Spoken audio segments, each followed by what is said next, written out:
Hi, I'm Matt Ketman with Time Magazine. I'm here today with Robert Kiyosaki. He is the best-selling author of Rich Dad, Poor Dad, which has been translated into more than 50 languages and is the #1 personal finance book in the history of the world. Thank you for joining us today, Robert. Thank you. This question comes to us from A.J. Gupta from Grays Lake, Illinois. If you did not have the Rich Dad in your life, what would you be doing today? It's hard to say if I didn't have my rich dad because as a young kid, starting at probably about the age of 5, 6, 7, 8, 9, I really wanted to be rich. So I think number one is desire, and then you naturally seek your role models and teachers. And in my lifetime, I've had multiple rich dads. My rich dad was my best friend's father starting at the age of 9. And then today, I still seek mentors and wise men and wise women because that's how you get wiser, is by hanging out with smart people. And this one comes to us from Lagos, Nigeria. What made you write Conspiracy of the Rich? It goes back to why don't we have financial education in our schools? I mean, good question, right? Right. And how come the tax laws are different for different people? There's 4 things that make the most 90% of the people poor. Number 1 is taxes. 2 is debt, the college loans, house loans, car payments, credit cards. 3 is inflation. Everything goes up because taxes go up. It's not because things are more expensive. It's taxes. If I have to pay more taxes, I have to pass that on. And the 4th thing that makes people poor is a retirement plan, that 401k or the IRA or their SIP.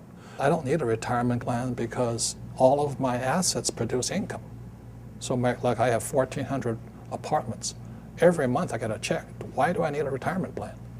I have 8 oil wells. Every month I get a check. Are there some people who should play it safe and do the traditional route and just pick up a house, pay the mortgage? That's probably the most dangerous thing you can do today. What's happening in the Western world, in America, we're going to become a third world nation, rich and poor. That's it. The middle class is being wiped out. So the people in the middle, whoever's left in there, will be the ones paying the taxes, the debt, the inflation. Right. The middle class is they're the pack mule. Is there any way a government can help this, or is it really based on the individual to come up? You have to decide which side of the fence you're on, rich or poor. Yeah. Make up your mind. Yeah. Make up your mind. I made up my mind. It's rich dad, poor dad. I want to listen to my old man, PhD. The government will take care of me. You save your money. And as you're saving your money, the Federal Reserve is printing trillions of dollars. I mean, how stupid can you be? And invest your money for the long term in a well-diversified portfolio of mutual funds, send it straight to Wall Street so that they can pay their brokers $10 million a year bonuses. I mean, how stupid does a person have to be? I mean, wake up. Do they teach you that in college-level economics or no? Hell no. Are you kidding me? Absolutely not. By design. If you read Conspiracy of the Rich, 1903, John D. Rockefeller took over the financial education system by creating the General Education Board. And since then, the rich have controlled what is taught at schools. This question comes to us from Tokyo. Jay Sienna asks, you always say that your poor dad forbade everyone to talk about money at the dinner table. Did you ever ask him why? And at your dinner table now, are people allowed to talk about money? That's all I talk about is about money. Tell me something money does not affect. Does money affect education? Absolutely. If you have money, you can go to the best schools. Look at George Bush. Right. This one comes from Laredo, Texas, from Steven San Ramon.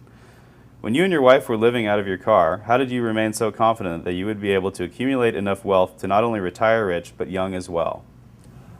Well, confidence comes from discipline and training. I think one of the best things that happened for me was I kept flunking out of school. And I realized it wasn't school that was a problem, it was a lack of discipline. And so that's one of the reasons that I went to military school. The military trains you that there's 4 strengths. There's mental strength, emotional strength, physical strength, and spiritual strength. So that's what kind of kept me going. Is there a time to bail out on a project, though? I mean, when... I don't that's not in my vocabulary. Yeah. Look, I have an unfair advantage, I went to war. And at war, I'm alive because other guys died for me. When you see stuff like that, how can I quit?